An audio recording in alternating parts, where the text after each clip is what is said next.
On va débuter.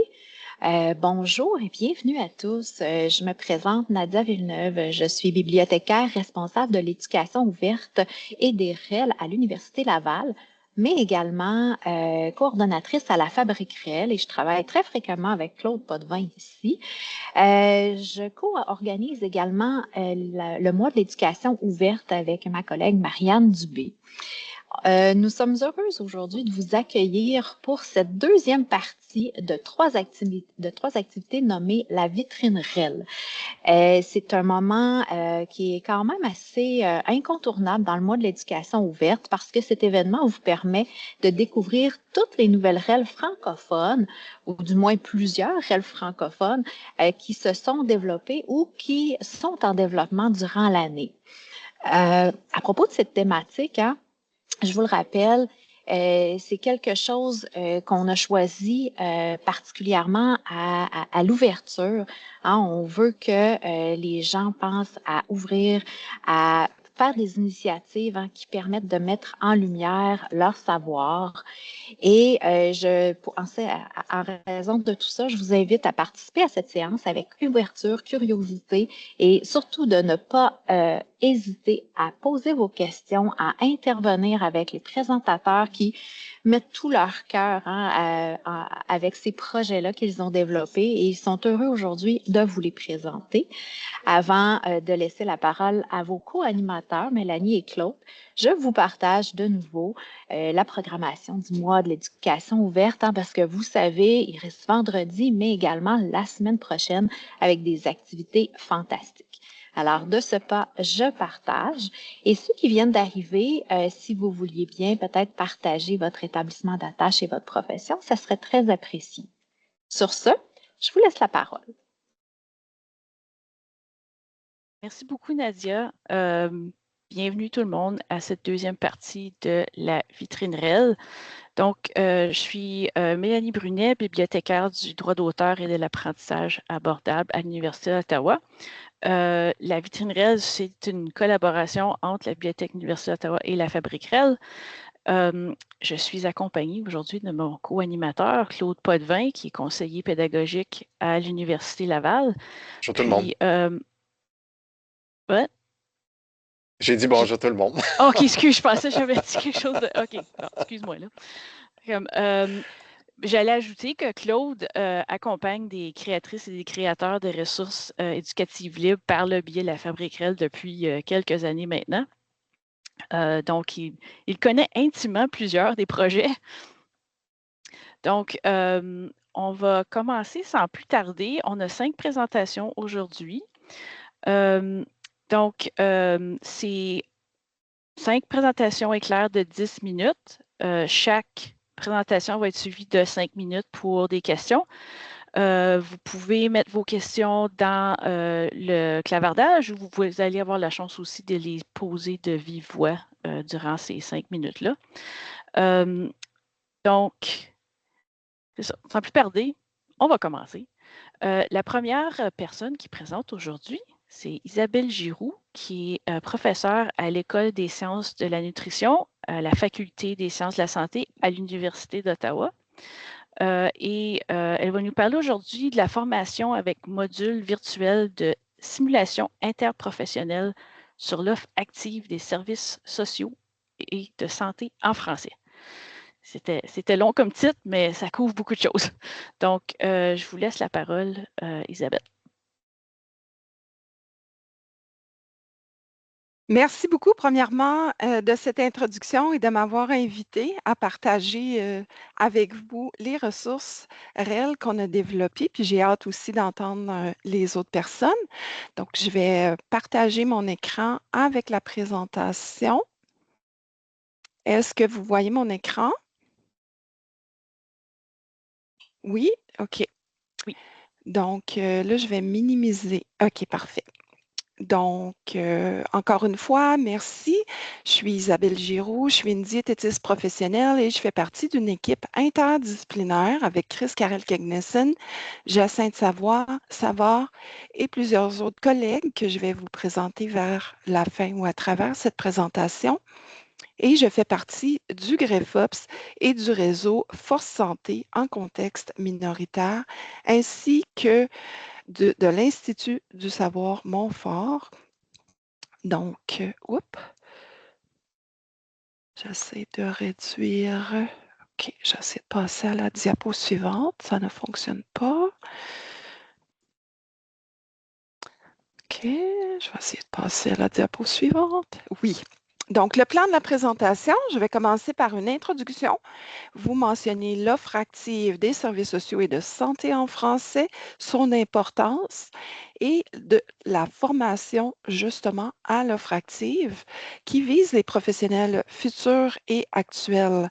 On a utilisé l'approche par simulation pour soutenir cet apprentissage-là et développé plusieurs modules virtuels de simulation interprofessionnelle sur l'apprentissage de l'offre active. Ça représente de multiples avantages et je vous en partagerai les retombées, ainsi qu'une mention de la recherche en cours, conclusion, remerciements, questions et ouvrir à vos commentaires. Donc, ce qui se passe au Canada, c'est que malheureusement, l'accès aux services dans la langue officielle minoritaire est sous-optimal.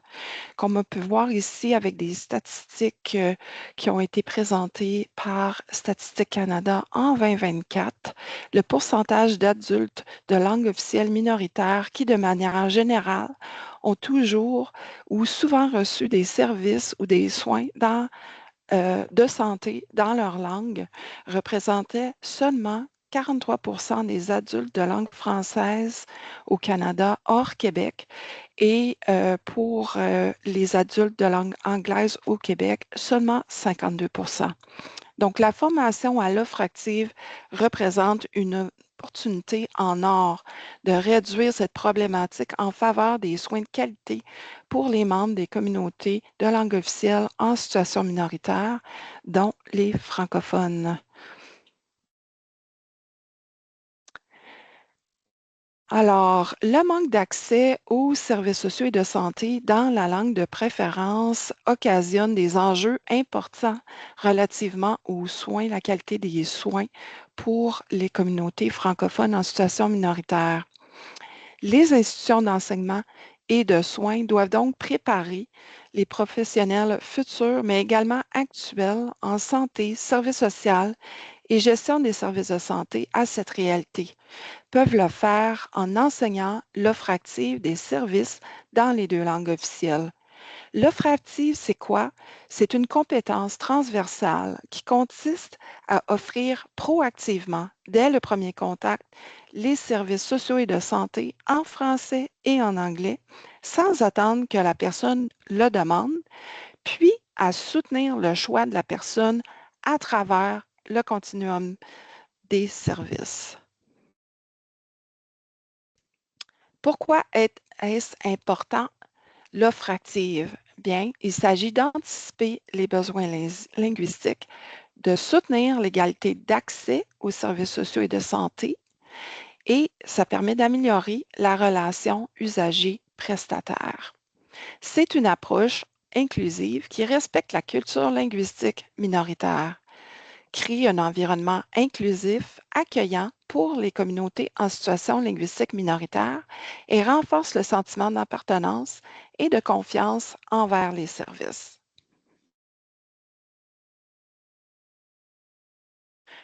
La formation à l'offre active par la simulation. C'est la simulation, comme vous le savez, une activité d'apprentissage expérientiel permettant aux professionnels futurs et actuels de pratiquer leur savoir et leur savoir-être dans des mises en situation authentiques inspirées de la pratique. La CIM interprofessionnelle, c'est une approche pédagogique inclusive permettant de développer progressivement la compétence et la confiance à faire l'offre active dans le contexte des équipes interprofessionnelles de soins des milieux. Elle permet d'appliquer l'offre active dans des environnements de soins interprofessionnels fictifs, sécuritaires, ainsi que d'apprendre de l'expérience et des erreurs sans mettre à risque les bénéficiaires. Notre équipe interdisciplinaire a développé un programme d'apprentissage par CIM interprofessionnel sur l'offre active de services sociaux et de santé en français. Donc, je vais vous présenter ça. On a créé 12 modules virtuels et je vous invite à faire une photo du code QR pour avoir accès. Voici les 6 modules qui représentent différents contextes de pratique.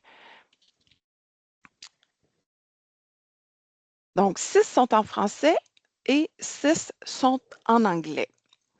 Les modules virtuels de simulation interprofessionnelle sur l'offre active sont faits de ce modèle. Alors, il y a différents onglets quand on arrive dans le module. Vous pouvez voir à droite à quoi ça a l'air.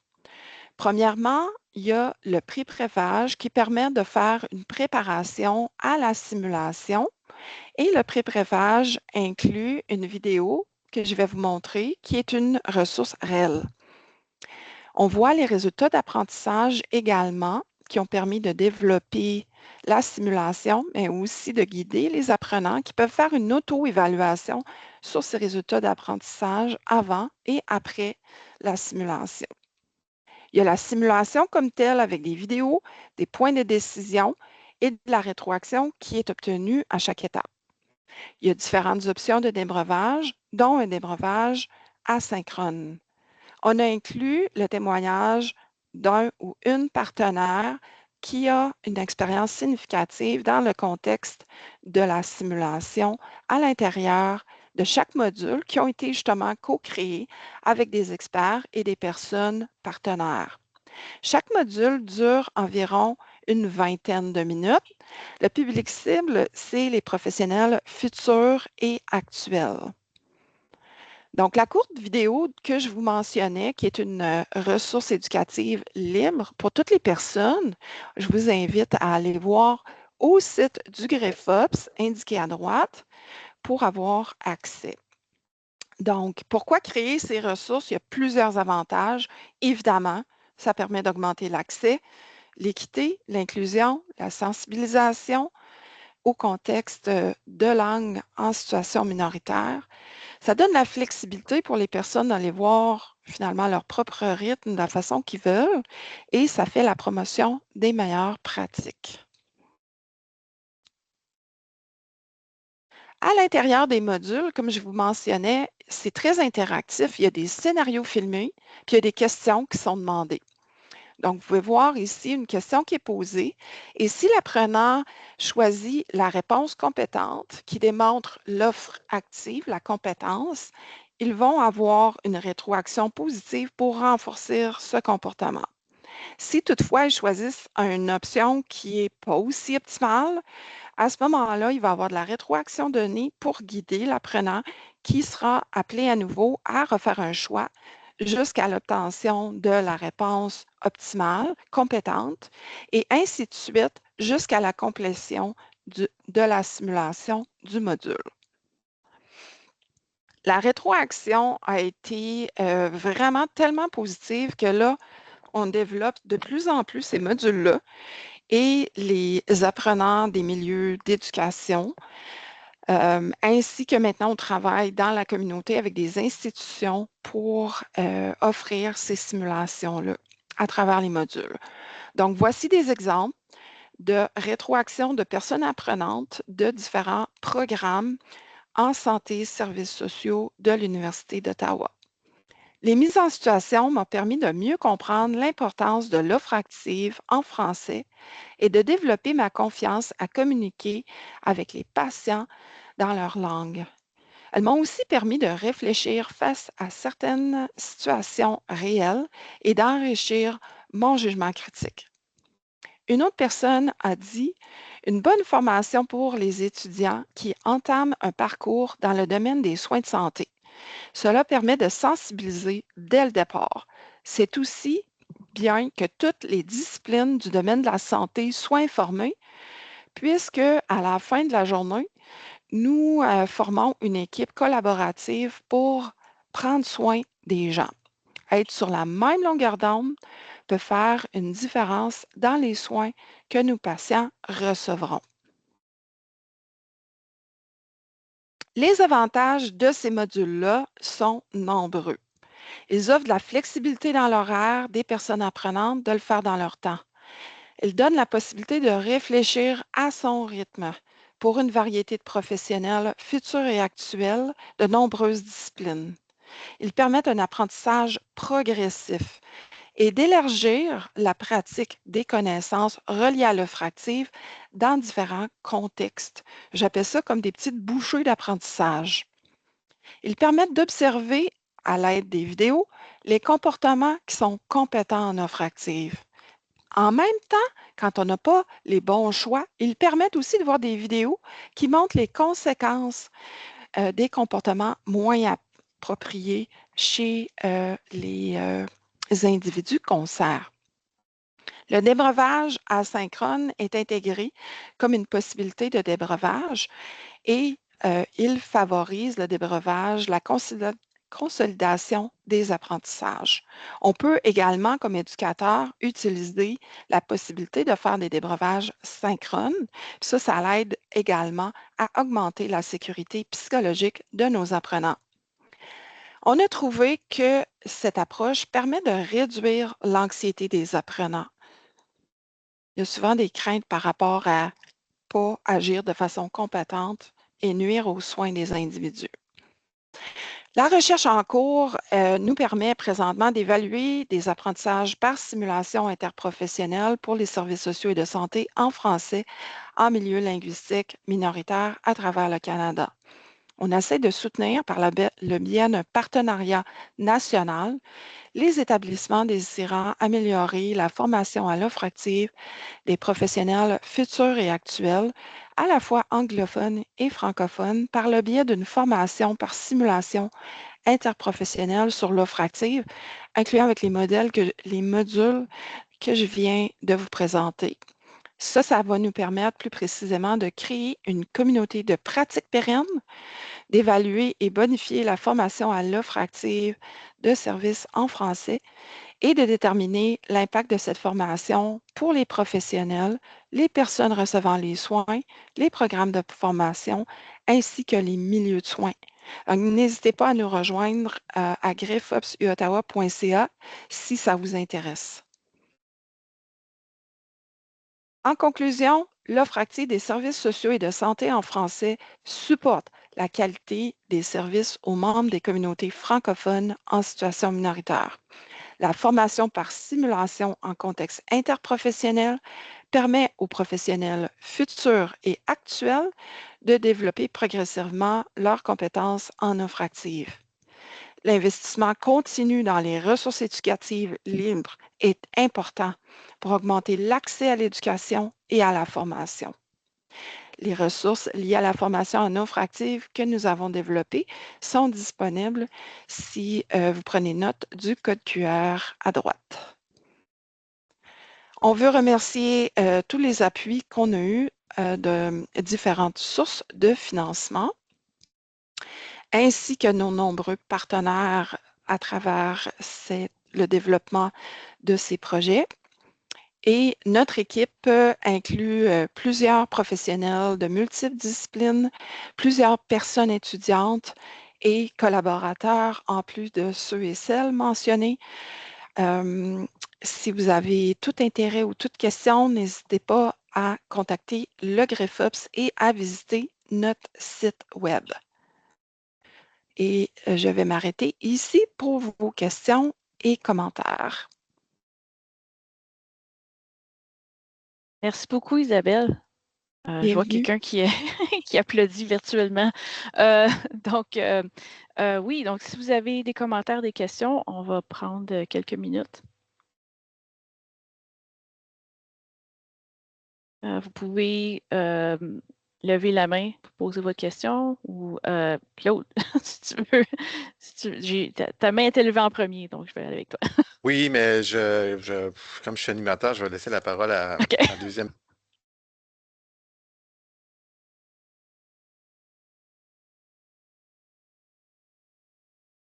Donc, Jules, vous avez la main levée si vous voulez poser votre question. OK, merci déjà pour cet exposé. Je ne sais pas si vous me suivez. Oui, OK, bienvenue, super. merci. Oui. Très bien, merci. Donc, j'aimerais savoir déjà, parce que lorsqu'on parle aussi d'éducative libre, on parle Mm. également d'éducation inclusive. Ça Oui. veut dire, j'aimerais savoir donc, dans ce cas, qu'est-ce qui est fait pour des personnes en situation de handicap? Par exemple, des personnes malvoyantes, malentendantes, qu'est-ce que le projet a prévu pour eux pour ne pas renforcer les inégalités? Parce que en utilisant la technologie, parfois on a l'impression que cette personne encore sont plus mises en retrait. Merci, c'est ma première question. Excellente question. Donc, je veux remercier aussi Ken Sim, avec qui on travaille, en particulier Jane Tireman, qui fait partie de notre équipe parce que toutes les ressources qu'on a développées sont adaptées justement pour favoriser les accès aux personnes vivant en situation de handicap. Dans les modules, il est possible de voir qu'est-ce que les personnes disent en sous-titrage. Il est possible également d'écouter qu'est-ce qui est mentionné. On a toutes les ressources ont été finalement approuvées comme étant en règle pour augmenter l'accessibilité des individus. J'ai pas eu le temps d'en parler beaucoup, mais tout ce qu'on développe, on adapte à la fois en français et en anglais. Et également dans les scénarios, comme dans la petite vidéo que j'espère que vous pourrez regarder, qui est très courte, là, c'est environ 3-4 minutes seulement. On essaie de montrer l'inclusivité dans les soins. Les scénarios sont développés, encore une fois, pour représenter une diversité de personnes. Donc, on travaille très fort pour représenter la réalité là, des individus de la communauté. Mais si vous avez des suggestions de faire davantage, laissez-nous savoir.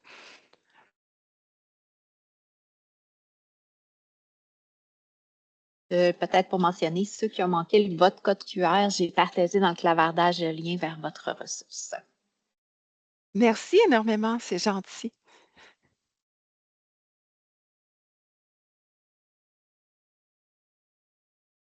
Donc, Jules, qu'il y vous a- avez une autre question? Oui. Oui, allez-y. Question de suivi? OK, merci. Bon, j'aimerais savoir déjà, les ressources produites sont sous quelle licence, s'il vous plaît?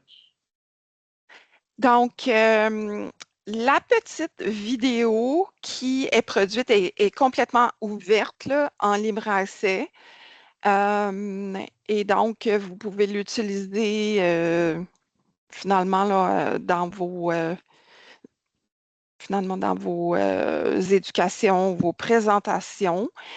Les modules, présentement, à cause qu'on a du financement à travers le partenariat, si vous nous contactez, on vous donne accès et la composante de recherche inclut d'essayer de mieux comprendre les besoins pour vous aiguiller par rapport à quelles ressources pourraient être plus utiles. Par exemple, on a des institutions qui commencent à ajouter ces formations-là dans l'orientation de leurs employés. Par exemple, on a des personnes qui enseignent dans des programmes anglophones, qui ont accès à nos modules en français et en anglais et rendent disponible aux personnes apprenantes de faire les modules dans la langue de leur choix. Donc, vous pouvez les utiliser finalement de façon autonome en respectant la référence aux auteurs. J'espère que je réponds correctement là. J'allais juste ajouter, parce que je sais que certaines de vos formations ou des simulations sont dans la bibliothèque libre du Campus Ontario, parce qu'il y a Oui, une partie, également. c'est ça, et Campus Ontario a financé une Ouais. partie de la Ouais. création à travers la stratégie d'apprentissage numérique ou d'apprentissage virtuel qui a eu lieu il y a quelques années, durant le plus gros de la pandémie. Puis, par exemple, je vais en mettre un dans le clavardage qui montre bien que ceux-là sont sous licence Creative Commons, Oui. attribution non commerciale, partage dans les mêmes conditions. Oui. Donc, Oui, c'est ça. Puis c'est aussi absolument. une chose, c'est ça, vos formations, les simulations, oui, sont rassemblées sur ce site, mais sont aussi indexées ailleurs pour augmenter la découvrabilité, disons. Exactement, dont le CNFS, volet l'Université d'Ottawa. Donc, si les personnes sont intéressées à avoir des accès, ils sont disponibles là également. Et merci, Mélanie, d'avoir mentionné Campus Ontario. Je n'ai pas mentionné, mais on a des trousses d'éducateurs pour la formation par simulation qui peut se faire en présentiel également. Merci. Est-ce qu'il y a une dernière question que vous vouliez poser? Oui, Je vois quoi de mettre encore levé. oui, effectivement. Oui, très bien, parce que généralement, lorsqu'on parle également de ressources éducatives libres, généralement, parfois, on donne les ressources, on dit, OK, vous pouvez les utiliser, mais j'aimerais savoir, parfois, la cible, le public, qui est parfois les enseignants ou les formateurs, n'ont pas la capacité parfois de remodifier, de remixer. J'aimerais savoir si dans votre projet, il y a une axe capacitation des formateurs et des enseignants. Oh, quelle bonne question. Donc, justement, les ressources que Mélanie a mis, là, qui sont sous licence Creative Commons, sont à travers eCampus Ontario. Il y a les ressources pour les éducateurs également. Et dans le cadre du projet que j'ai mentionné, là, ou si vous nous contactez, une des choses qu'on fait, c'est d'accompagner les personnes qui veulent intégrer l'apprentissage par simulation interprofessionnelle pour soutenir la collaboration interprofessionnelle et l'offre active. Donc, on offre cet accompagnement-là. On est présentement en train de travailler avec Montfort, par exemple, pour soutenir justement l'intégration de certains modules à travers l'orientation des nouveaux employés. On travaille également avec d'autres communautés que je nommerai pas là, pour justement essayer de voir quels sont les besoins et comment on peut aider à adapter certaines des ressources qu'on a développées, mais également quand on a les moyens à travers les différents projets, mais aussi les entraides là, entre les différents partenaires de créer même de nouvelles ressources.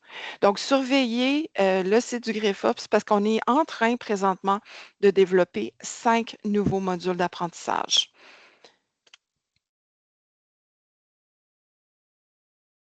Donc, c'est un projet qui se poursuit.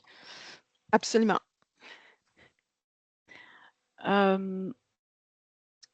Donc, on va passer, Merci. à moins que Claude, tu voulais poser ta question. Non, ben, on OK. a pris du retard, hein, donc Oui. il faut Oui. avancer un petit peu. OK. Donc, oui, je te laisse prendre la relève. En fait, je connais pas la prochaine personne qui va présenter, Julien Rossignol, bien que Julien a fait son projet avec la Fabriquerel.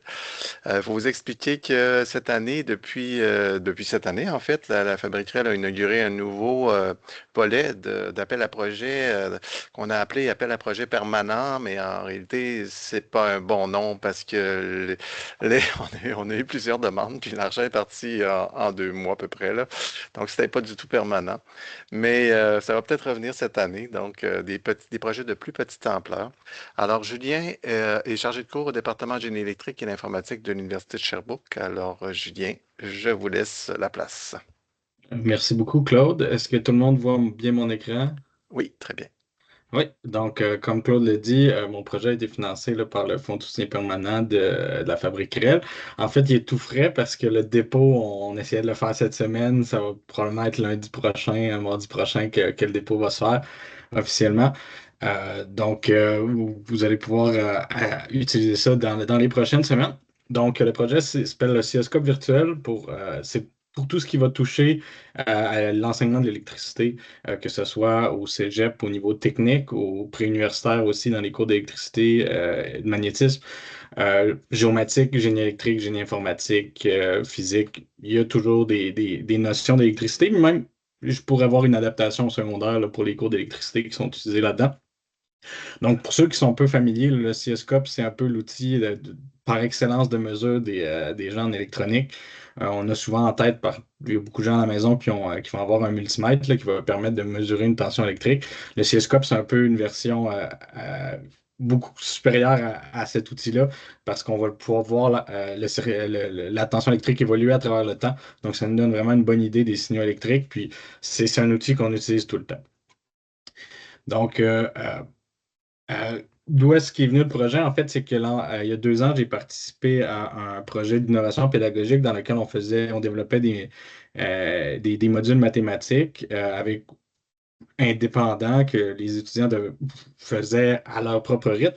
Donc, on voulait avoir des questions au travers de ces modules-là où les étudiants pouvaient valider leurs connaissances. Puis, il y a beaucoup de choses en mathématiques qui demandaient d'afficher des graphiques et aussi on voulait avoir que ça ne soit pas toujours la même réponse. Donc, j'ai commencé à adapter avec Moodle un système pour avoir l'affichage d'un graphique pour que que les étudiants puissent zoomer à l'intérieur, puissent se déplacer, mais aussi qu'on puisse avoir des variables aléatoires à l'intérieur. Donc, là, c'est une sinusoïde, on pouvait changer la fréquence, l'amplitude, ce genre de choses-là de façon aléatoire. Et je me suis dit, ben, c'est le même genre de choses qu'on peut utiliser pour afficher des signaux électriques. Puis, bon, le CSCOP, c'est venu parce que c'est l'outil par excellence. Comme je le disais, là, c'est une vieille photo de moi où, pour montrer que je travaillais, on en a mis 2 dans l'écran, là, tellement on utilise ça partout. Mais c'est aussi des outils qui sont extrêmement dispendieux. Celui-là que vous voyez à droite, là, je pense qu'il a coûté 250 000 environ.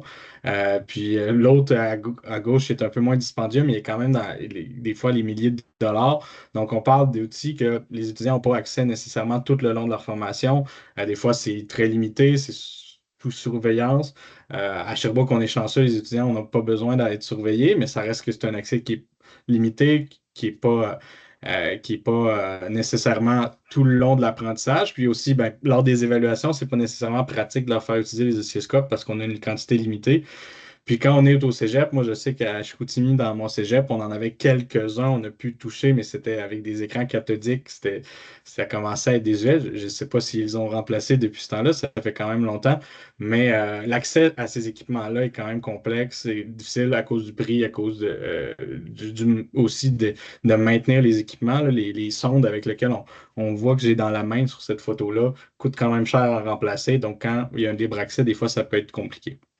Donc, pour tout ça, je voulais avoir un oscilloscope où on puisse aider les étudiants pendant la formation, aussi pendant les évaluations, on pouvait leur faire utiliser un oscilloscope sans avoir ces limitations-là de coût et d'accès. Donc, vraiment, avec ça, l'objectif, c'est l'accès aux appareils, de faire aussi avoir. Ce qui est difficile en électricité, c'est qu'on ne voit rien. C'est toutes des mathématiques qui se promènent dans nos circuits électroniques, mais ça ne bouge pas. On ne voit pas qu'est-ce qui se passe. C'est l'oscilloscope qui va nous permettre de voir qu'est-ce qui se passe exactement. Donc, quand on présente des notes, on voit des circuits, mais c'est très flat, là. On ne voit pas qu'est-ce qui se passe exactement. Ben, d'avoir l'oscilloscope virtuel, ça permet d'avoir des notes interactives, de montrer des circuits, de faire explorer le circuit directement. Puis ça permet aussi de faire quelque chose qu'on a difficulté à faire en évaluation, c'est de faire de l'investigation, de faire comme vraiment qu'est-ce qui est une situation réelle, à dire on a un circuit devant nous, où est-ce que ça plante, mesure à des endroits, puis essaye de comprendre qu'est-ce qui se passe, où est-ce que ça bug. Oh, c'est quelque chose qu'on ne pouvait pas faire directement en évaluation. Puis au final, ben, c'est quelque chose qui vise tout l'enseignement de l'électricité là, à tous les niveaux. Donc, à quoi ça peut ressembler? Ça, en fait, c'est une page Moodle dans laquelle j'ai intégré. En fait, c'est un outil qui permet de créer des REL. Donc, on peut ajouter moi, c'est ce que j'ai créé, c'est un Excel dans lequel on peut créer nos propres circuits. Donc, ça vient avec une image de circuit qui va être mis, puis on va pouvoir mettre des points de test, là, c'est les cercles bleus. Quand on clique dessus, ça va les envoyer vers la fenêtre de Oscilloscope qu'on peut placer sur la même page web. Puis après ça, on a les contrôles exactement comme on aurait sur un oscilloscope qui va nous permettre d'ajuster la plage de temps, la plage d'amplitude, avoir des curseurs qui nous permettent de faire des mesures. Donc, ça va être très intuitif pour les étudiants qui ont déjà travaillé avec un oscilloscope. Ça va permettre aussi l'apprentissage pour ceux-là qui le connaissent moins. Mais ça permet vraiment d'investiguer qu'est-ce qui se passe dans le circuit, puis de faire des mesures très similaires à ce qu'on pourrait faire dans le monde réel. Puis, dans le fond, euh, le- pour l'instant, j'ai fourni 3 exemples de circuits peuvent faire avec ça, mais l'objectif, c'est qu'à terme, la banque se construise à travers l'utilisation que les enseignants peuvent faire. Donc, ça va ressembler à ça, le Excel que les gens vont utiliser pour créer. Donc là, c'est le circuit complexe que je vous ai montré. Là, ça, c'était un exemple que je voulais volontairement faire un circuit assez complexe.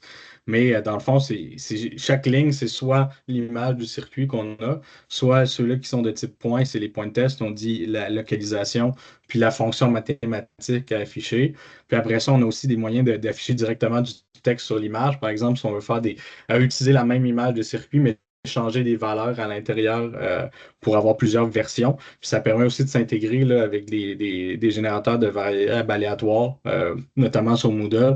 Le texte peut être changé à chaque fois que la personne reload la page. Donc, ça permet vraiment d'avoir une variété là, d'exercices à faire avec ça.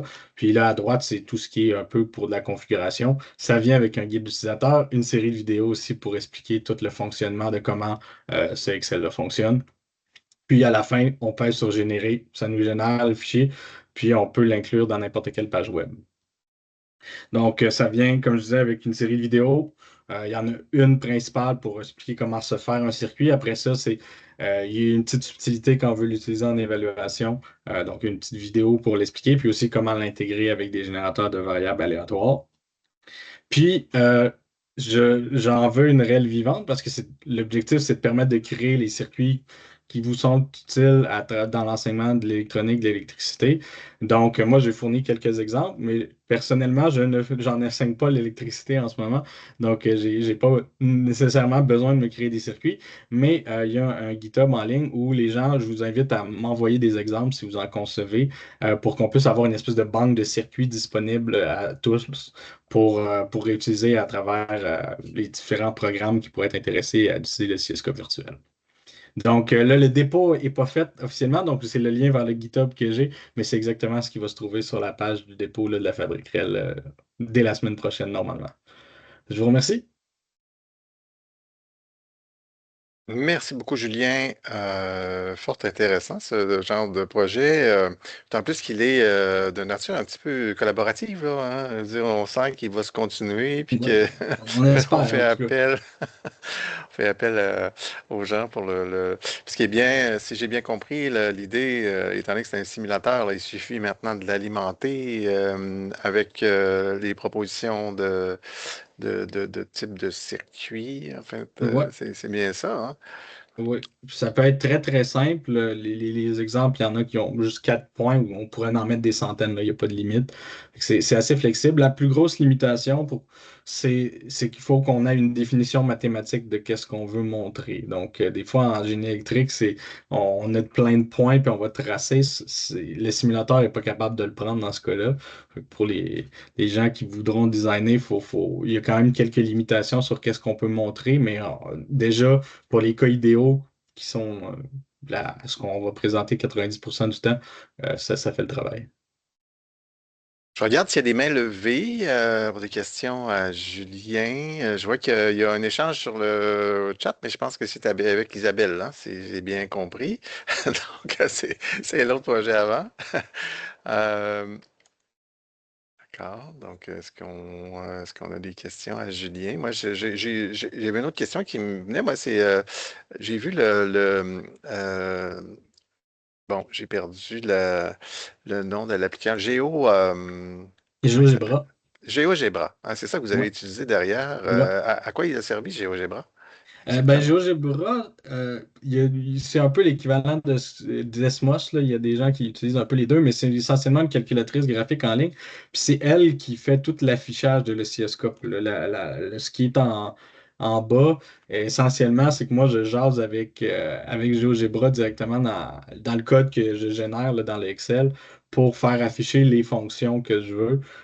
Donc, ça permet d'avoir une chose qui permet d'être inclus directement sur les pages web là, assez facilement, puis que ça a permis d'avoir une solution qui ne demandait pas des centaines d'heures de développement, là. Mais lui vient faire tout l'affichage. Donc, l'appli est comme en ligne, là, si je comprends bien, parce que. Oui, en fait, ce que ça permet, ça peut être inclus sur n'importe quelle page web, ça génère un code, Puis dans le fond, c'est comme inclure une vidéo sur une page web. Mais là, on inclut une appli de GeoGebra à l'intérieur, plus une image, comme en deux sections qu'on peut positionner différemment sur la page comme on veut, là. Mais ça nous permet là, ça permet de le mettre sur n'importe quelle page web. On peut aussi distribuer directement la page web qui est générée. C'est un peu plus drabe, là. C'est blanc avec l'image puis l'oscilloscope en bas, mais ça fait le travail puis ça peut être utilisé de façon indépendante, là. Tant que l'étudiant a un accès Internet, ben, il va être capable la page web va automatiquement se connecter sur GeoGebra puis il va pouvoir avoir accès à toute la ressource. Je vois Merci. la question de Jules dans Question le de chat. Jules, Oui, oui. en ce moment, c'est le Moodle parce qu'à Sherbrooke, c'est ça qu'on utilise. Mais l'outil en ce moment crée juste une page web. Puis le code peut être copié dans Moodle, dans n'importe quelle autre page web ou Normalement, la majorité des LMS permettent de mettre du code HTML directement. Donc, ça peut être intégré dans n'importe quel LMS. Si vous rencontrez des problèmes à l'intégrer dans d'autres LMS, je vous invite à m'écrire. Je n'ai pas accès à toutes des places pour tester, mais je vais faire du support pour essayer de s'assurer que ça fonctionne sur le plus de systèmes possible. Jules avait la main levée. Je ne sais pas s'il y avait une question supplémentaire ou... Oui, j'avais quelques interrogations parce que là, je vois beaucoup de circuits. J'aimerais savoir déjà que le public cible, ce cours s'est adressé aux étudiants de quantième année.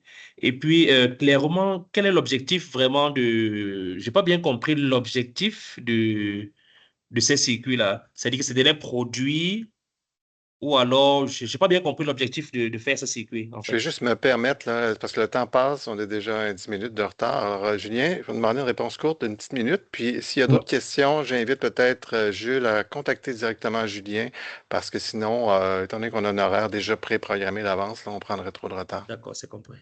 Ouais. En fait, ce circuit-là, spécifiquement, c'est pour un cours de première année d'université. Mais c'est juste un exemple de circuit. On peut créer n'importe quel circuit électronique à l'intérieur de ce système-là. Donc, ça vise toutes les formations qui ont un enseignement de l'électronique ou même de l'électricité un peu plus en général. Après ça, quels circuits sont utilisés, c'est vraiment libre à l'enseignant là, d'utiliser l'Excel pour se générer son propre système. Merci beaucoup pour ce beau projet, présentation. J'ai l'impression il va avoir une belle vie, ce projet-là, dans les prochaines années. J'espère bien. Sur ça, je repasse la parole à ma collègue qui va présenter la prochaine présentation. Merci, Claude. Donc, oui, j'ai le plaisir de présenter Peter Farrell, qui est mon collègue à la Bibliothèque de l'Université d'Ottawa. Donc, aujourd'hui, il va nous parler de la traduction et de l'adaptation de REL pour combler le manque de ressources bilingues, qui est vraiment un problème qu'on a à l'Université d'Ottawa, entre autres. Donc, mais il va nous parler plus particulièrement de la REL qu'il a créée récemment, ce qui est la recherche documentaire exhaustive dans les sciences de la santé. Donc, Peter, je te cède la parole. Bon, merci Mélanie. Juste pour dire merci Julien, c'est vraiment un outil vraiment cool. J'ai étudié le génie, alors ça m'intéresse beaucoup. Alors merci, je m'appelle Peter, je suis un bibliothécaire en STEM et pour ce projet, j'ai travaillé avec ma collègue Nigel Landlois, qui est une autre bibliothécaire en sciences de la santé. Alors, comme Mélanie a dit, on a adapté un REL anglaise pour créer une ressource vraiment bilingue. En fait, tous les ressources qu'on crée à l'Université d'Ottawa ont besoin d'être bilingues. Et comme on dit, il y a un manque de ressources. Alors, juste pour donner un aperçu du REL, je vais commencer avec le petit guide ici. Pour vous donner une idée, après, je vais parler un petit peu du projet qu'on a fait. Alors, le guide est destiné aux chercheurs intermédiaires, habituellement des étudiants de quatrième année ou études supérieures dans sciences de la santé et médecine. Et ça explique comment développer une stratégie de recherche exhaustive, surtout qui est utile pour des projets de synthèse de connaissances. Ça veut dire des revues systématiques et des revues de la portée. On peut voir ici, il suit le processus de comment préparer une stratégie de recherche pour une revue systématique ou de la portée. On commence avec une question de recherche, puis on construit une série de requêtes logiques qui repèrent toute l'information pertinente dans les bases de données ou dans les autres sources. Ça inclut aussi plusieurs exemples interactifs qu'on a bâtis utilisant H5P sur eCampus Ontario. Je vais les montrer plus tard. Aussi, on a créé une série de vidéos tutoriels bilingues qui expliquent comment utiliser des bases de données communes. Alors, par exemple, Medline, Embase, Scopus, Web of Science. Et à notre connaissance, ce sont les premières séries de vidéos tutoriels qui sont bilingues. Alors, on a 6 vidéos, par exemple, pour Medline, comment faire des différentes tâches dans cette base de données, et ça existe en français, en anglais, même vidéo. Alors, je vais retourner à l'autre. Je vais juste laisser ici, c'est des hauts points pour un aperçu du projet. Juste revenant au commencement, le problème qu'on avait, c'est vraiment que les bibliothécaires de recherche à Ottawa et à d'autres universités, surtout en santé et en STEM, enseignent souvent les techniques avancées nécessaires, mais en français, il existe très peu de ressources complètes qui vraiment décrivent étape par étape comment effectuer les méthodes de recherche avancées documentaires. En anglais, il existe déjà des règles. 3 qui vont mentionner sont un cours créé par un bibliothécaire à Queen's, Sandra McGowan, des modules de l'Université d'Alberta et aussi un manuel qui inclut aussi des vidéos créées par Erica Nicholchuk à l'Université de Toronto. Et c'est en fait ces 7 guides d'Erica qu'on a décidé d'adapter et traduire et mettre en place à l'Université d'Ottawa. Alors, avec Nigel, on a donc décidé d'adapter le guide d'Erica. C'était déjà disponible en libre access avec une licence Creative Commons. Et pour créer notre propre guide, on a reçu le financement REL de la bibliothèque de Ottawa. Et sans ça, on ne pourrait pas faire le projet du tout. Alors, merci à Mélanie pour ça. Et après, on a rassemblé un groupe consultatif de 6 autres bibliothécaires à Ottawa pour nous aider. C'était vraiment une étape importante car nous souhaitons créer un guide que nos collègues pourraient utiliser comme réellement. On a commencé par rédiger le texte en anglais du guide de Erica en intégrant nos ressources bilingues existantes qu'on a déjà créées à l'Université d'Ottawa. Puis, on a confié la traduction à Accolade, c'est une équipe spécialisée en traduction scientifique à Montréal. On a fourni aussi un texte bilingue pour indiquer à Accolade nos termes préférés quand on parle du sujet de recherche documentaire à Ottawa. Et on a trouvé que ça a vraiment bien fonctionné parce qu'on n'avait pas besoin de faire beaucoup de révisions avec la traduction. Pour la plateforme, comme vous avez vu, on a choisi LibGuides. Ça, c'est une plateforme qu'on utilise, que beaucoup de bibliothèques utilisent. Et c'est une plateforme qui est déjà bilingue à l'Université d'Ottawa. Et grâce au financement, on pourrait aussi embaucher un étudiant de recherche, Camille Côté, qui a recréé tous les vidéos en français. Elle a fait la traduction, l'enregistrement et montage. Elle était vraiment super. Alors, si vous avez besoin d'un étudiant qui travaille en communication, parle avec moi, je vais mettre en contact avec Camille. Et en fait, résultat, on a un guide qui est vraiment bilingue anglais et français. Alors, je vais juste vous montrer l'utilisation. Ce sont des statistiques qui viennent de LibGuides. Alors, c'est des nombres de vues mensuelles. Ça inclut l'équipe de bibliothécaires ainsi que les étudiants aussi.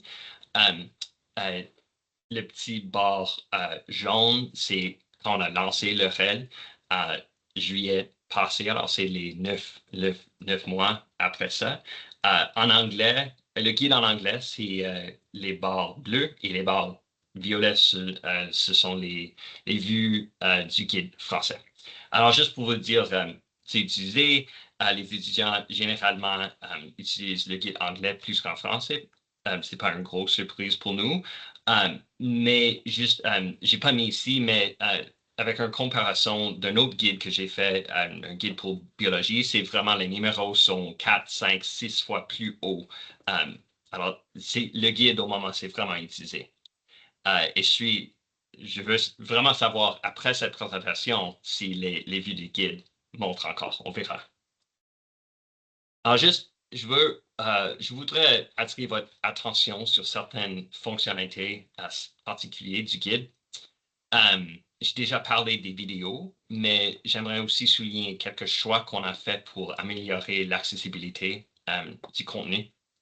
Alors, le guide original avait, je vais vous montrer, beaucoup d'images statiques. Il ne contenait pas de alt text. Alors, j'ai décidé de les refaire complètement utilisant H5P. On avait l'option de mettre l'alt text et aussi ça leur rend visible à des lecteurs d'écran. On a aussi décidé de varier les formats de contenu quand c'est possible. Alors ici, on a le texte dans l'image interactive de H5P. Je l'ai remis le texte en texte et aussi je l'ai mis dans un gabarit, un Word doc pour que les étudiants puissent le télécharger et l'interagir eux-mêmes ou l'imprimer, quoi que ce soit. Alors, c'est un exemple. Un autre exemple bref, c'est une autre section. On voit aussi, on travaille beaucoup dans les bases de données. Alors, ça, c'est un capture d'écran d'une stratégie de recherche dans une base de données de Medline. Et vous pouvez voir que beaucoup des recherches sont faites en anglais. Ce n'est pas une grosse surprise, j'imagine. Mais on peut mettre du texte pour expliquer les différentes sections du stratégie de recherche en français. Et encore, en dessous, il y a deux autres manières d'interagir avec le contenu. On a le même exemple en texte avec les commentaires et aussi un lien pour commencer et lancer cette stratégie de recherche directement dans les bases de données. Alors, on cherche toujours des différentes options. Alors, pour les prochaines étapes, certaines vidéos, les plateformes ont changé déjà dans les 9 mois passés. Alors, on espère de trouver plus de financement pour les mettre à jour encore. Et idéalement, on aimerait aussi travailler directement avec les étudiants pour mieux comprendre comment ils utilisent le guide et ce qui pourrait être amélioré. Mais comme d'habitude, moi et Nigel, on a beaucoup d'idées, mais pas beaucoup de temps pour les faire.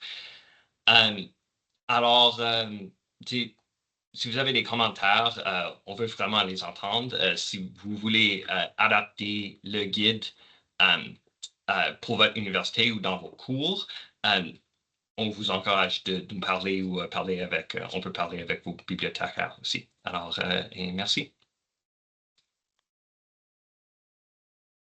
Merci beaucoup, Peter. Chaque fois que j'examine cette ressource, je découvre d'autres choses. Donc, je suis contente d'avoir que tu as eu la chance de pouvoir la présenter aujourd'hui encore. Merci pour l'invitation.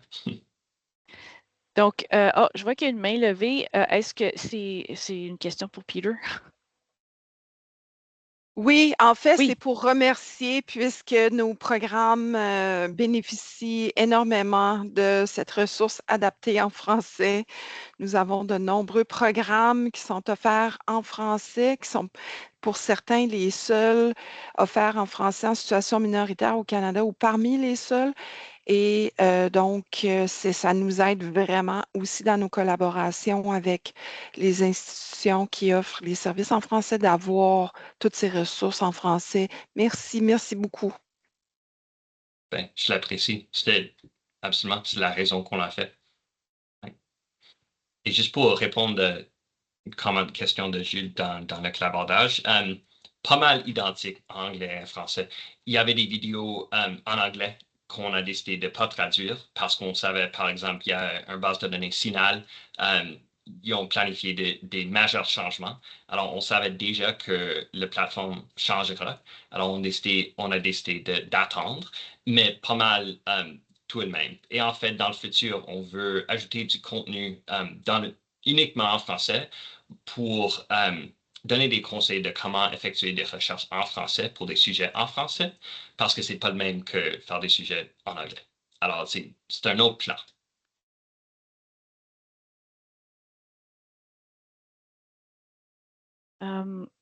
Je vois que y a quelqu'un qui tape quelque chose dans le clavardage. En attendant, moi, c'est plus de ramener un commentaire ou quelque chose que tu as mentionné, parce que tu disais qu'il y avait dans le fond un peu comme un comité de consultatif autour qu'il y avait 6 autres bibliothécaires qui, dans le fond, avaient été consultés.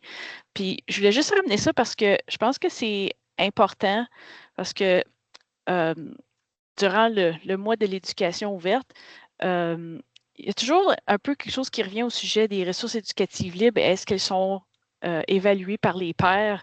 Et dans le fond, est-ce que ça veut dire qu'elles sont de moins de qualité que d'autres ressources?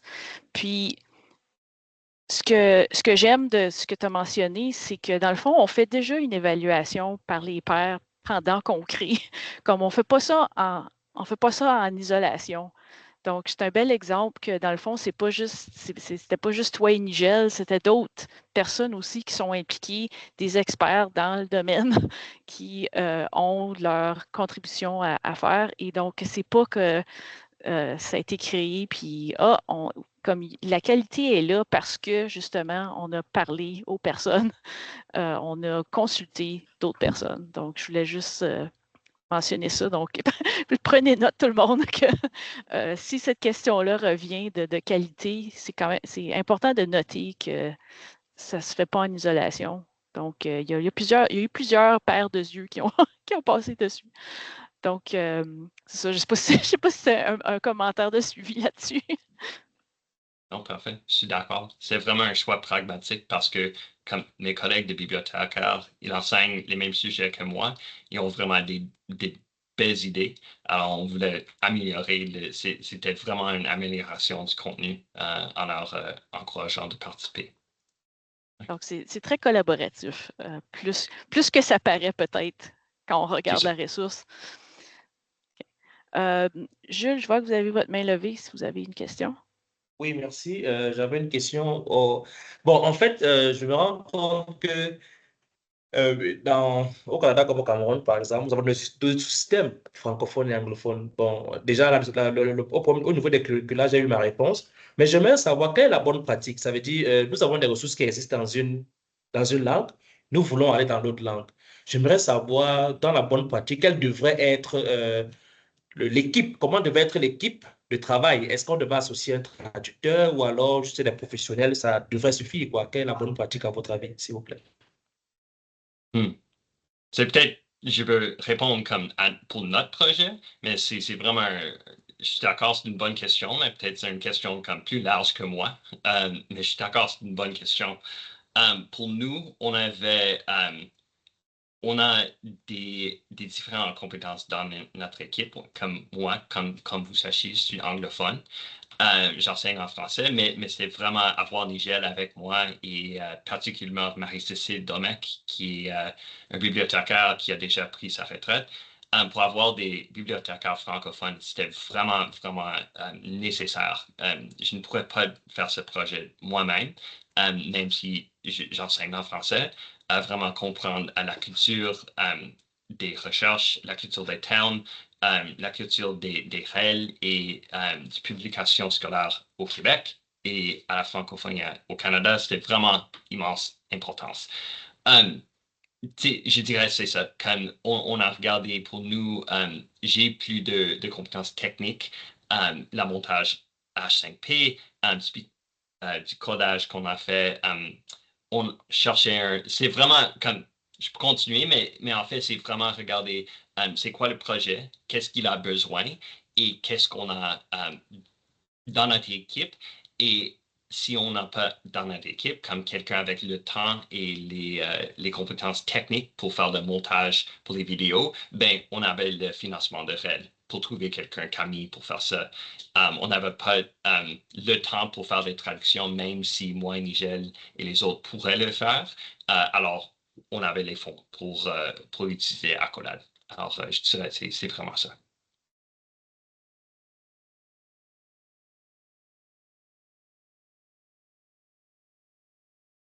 Merci, Peter.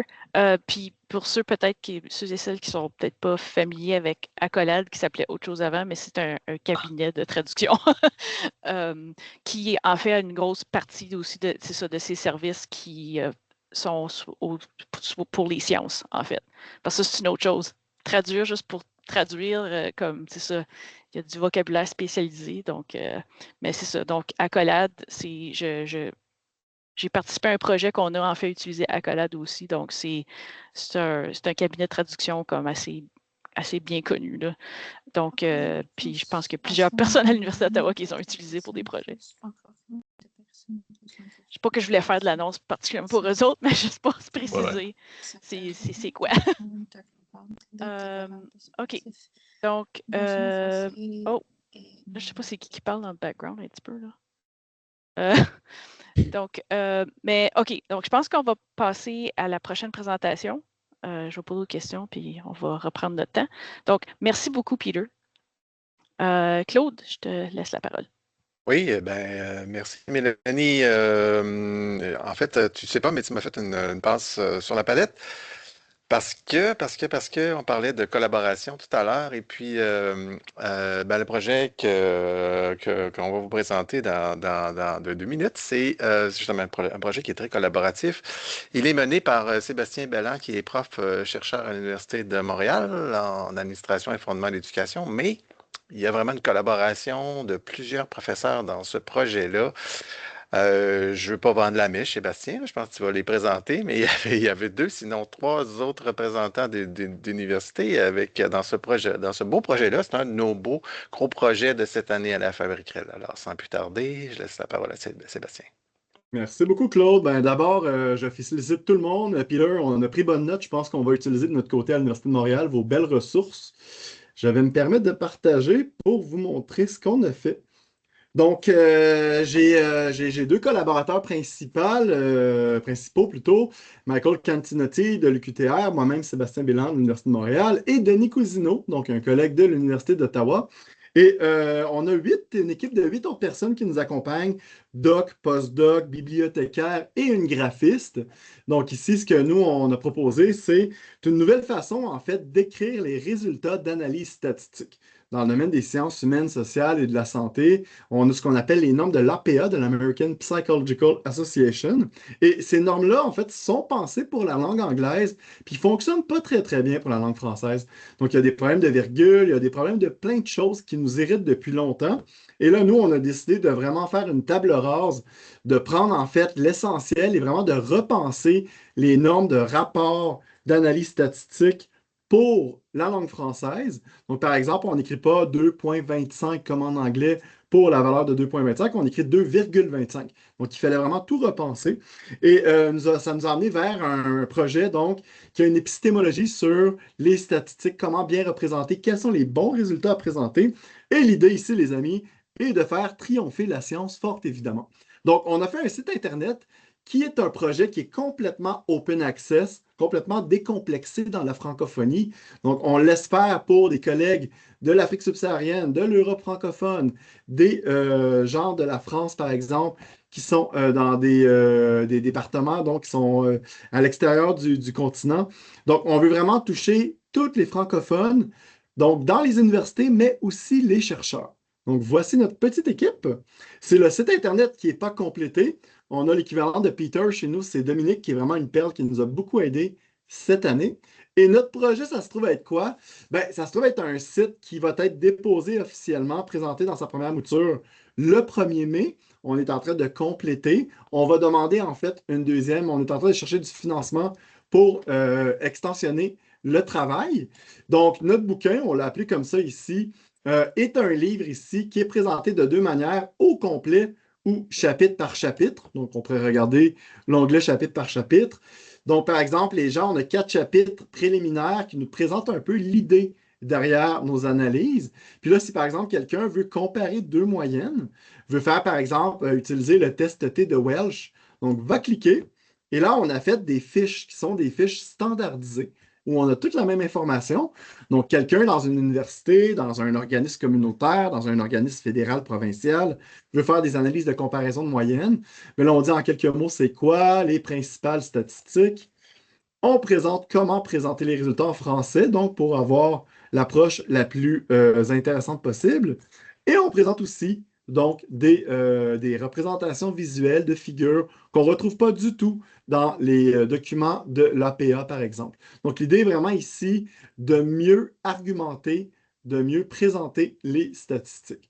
Ça ici va être fait pour un grand nombre. On a une vingtaine donc, de méthodes jusqu'à maintenant qui s'ajoutent à nos chapitres d'introduction. Donc, ça donne un bouquin d'à peu près 200 pages qui est en construction.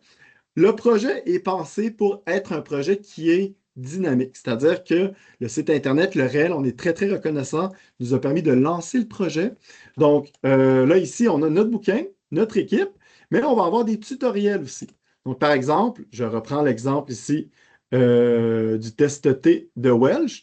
Donc, les tutoriels ont été construits par catégorie de modélisation. Puis là, vous allez voir ici rapidement, vous n'avez pas la petite musique, mais on a vraiment des petites vidéos pour chacune des différentes approches, Jamovi, JASP, SPSS, qui sont des logiciels open access à part pour SPSS. Et là, je vais juste vous montrer la petite vidéo rapidement.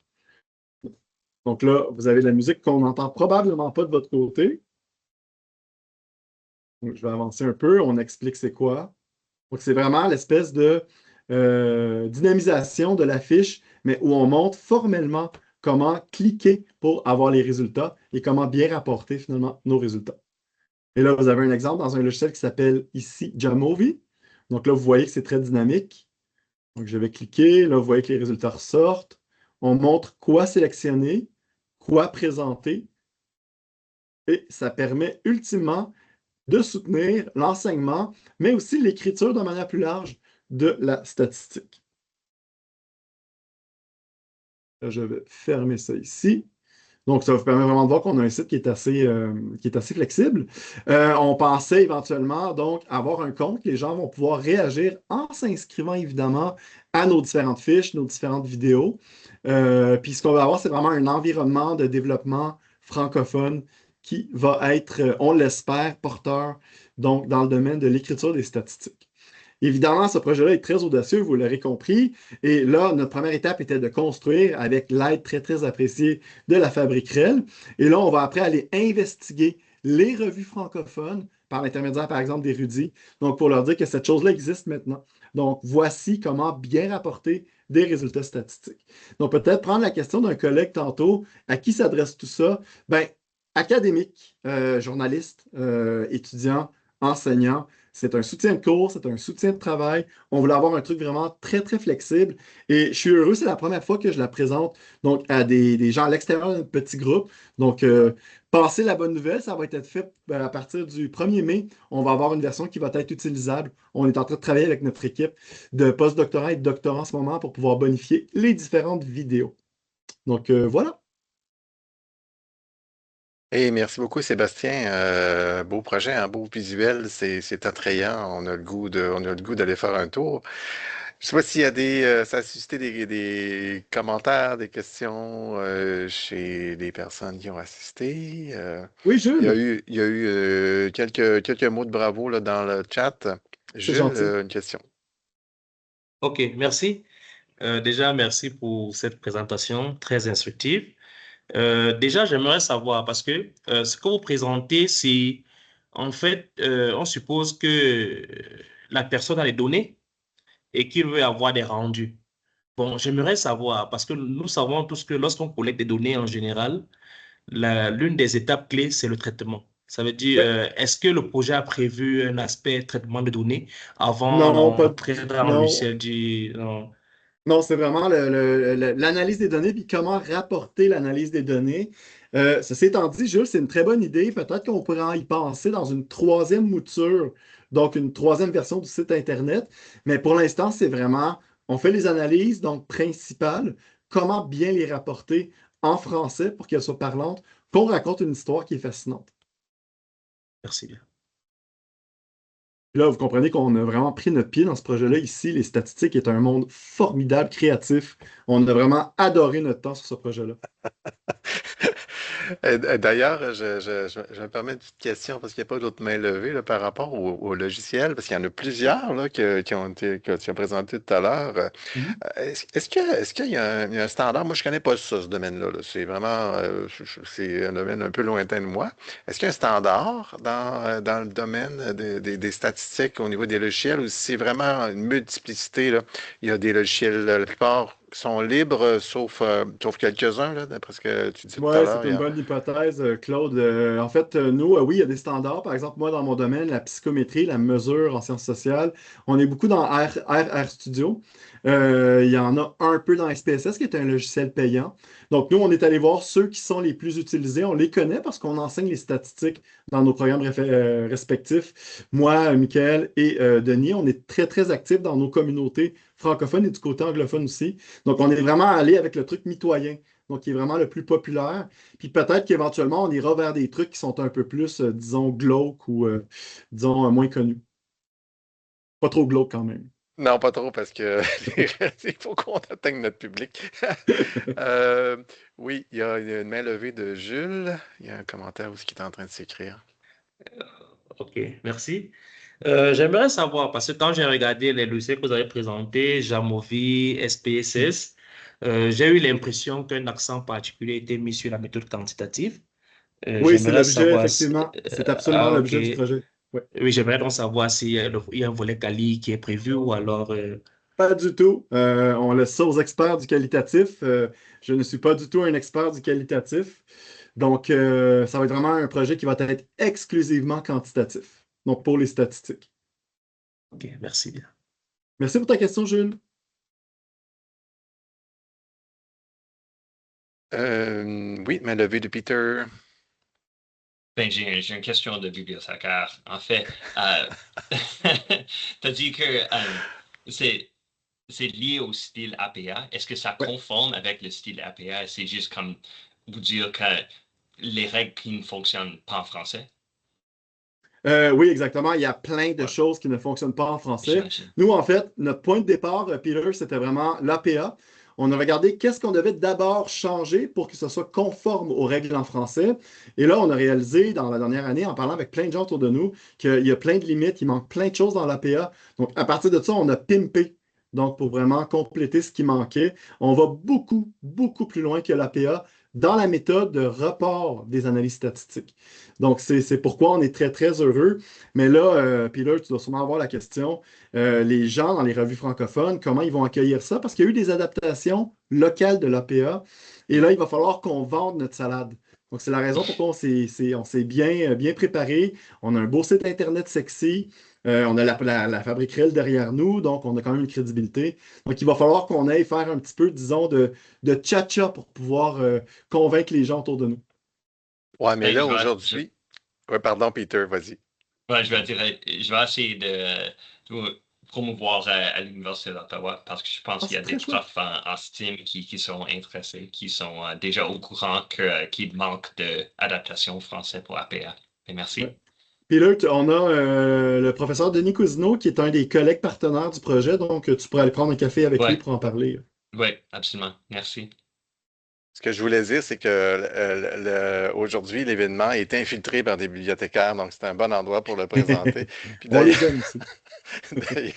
D'ailleurs, quand tu as dit le mot-clé APA, j'étais sûr qu'il allait y avoir un ou une bibliothécaire qui allait poser une question. Donc, sur ce, je vais repasser. Merci beaucoup, Sébastien, pour cette belle présentation. Un beau immense projet. merci, la Fabrique Réelle, on est reconnaissant. Ça fait plaisir. Et puis, ben voilà, Mélanie, je te recède le bâton. Oui, merci beaucoup. Donc, on va passer à la dernière présentation d'aujourd'hui, qui est celle de Marc-Antoine Benglia, qui est directeur de Innovacité au Collège La Cité à Ottawa. Et il va nous parler de la ressource, la stratégie de propriété intellectuelle. Donc, je vous cède la parole. Merci beaucoup. Bonjour à vous tous. Content d'être là avec vous. Donc, je vais partager... Oups, attendez, je suis allé un petit peu trop vite. Avec des écrans multiples, je dois m'assurer d'appuyer sur le bon bouton pour pouvoir partager ce que je dois partager. Alors, voilà. Et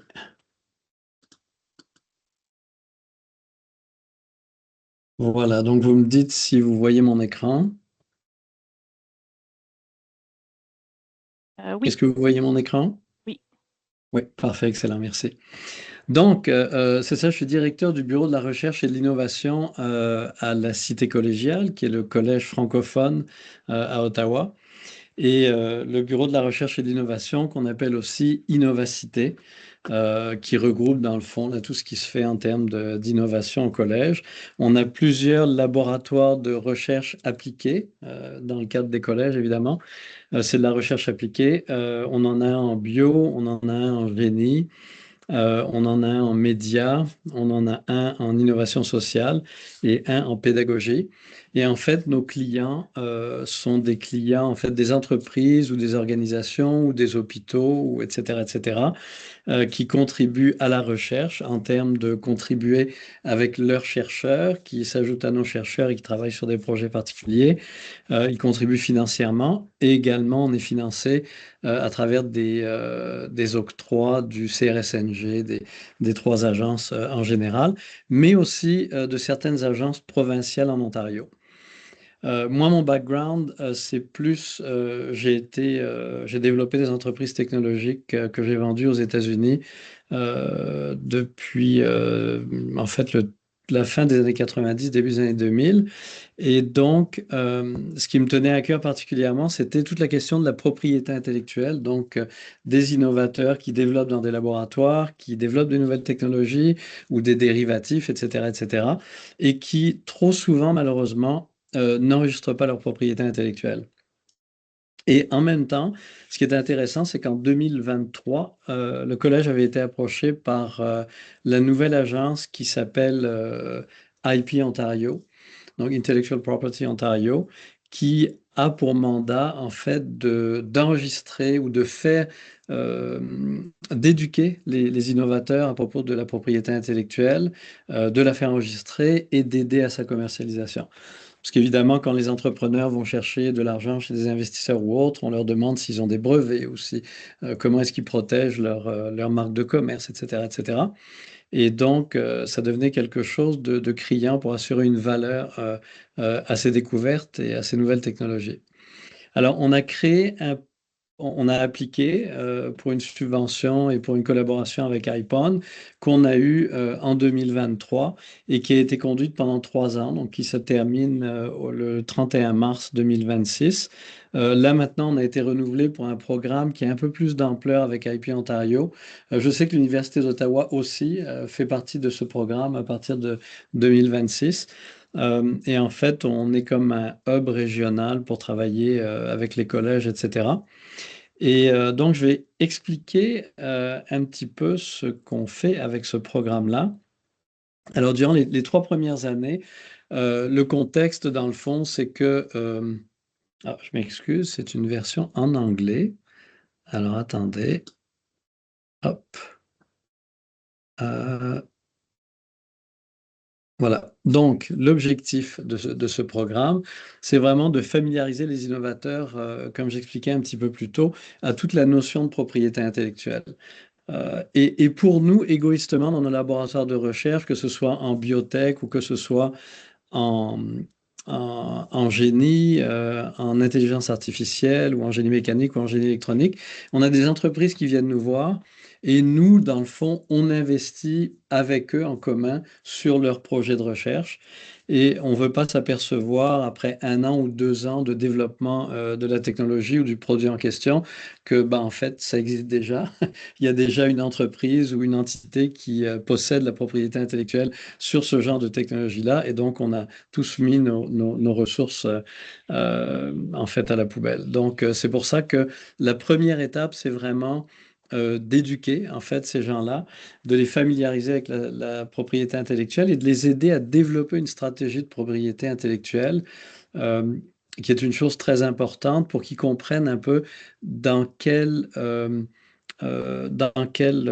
environnement ils opèrent. Donc, par exemple, un objectif qui est assez simple, c'est que j'ai une entreprise, j'ai développé une nouvelle technologie et quel est le but de mon entreprise? Est-ce que je veux faire grossir l'entreprise, aller chercher de l'argent chez des venture capitalistes et puis ensuite aller faire une offre en bourse, ou bien est-ce que je veux vendre ma technologie éventuellement, ou bien est-ce que je veux vendre ma compagnie ou faire un amalgame avec une autre compagnie, etc.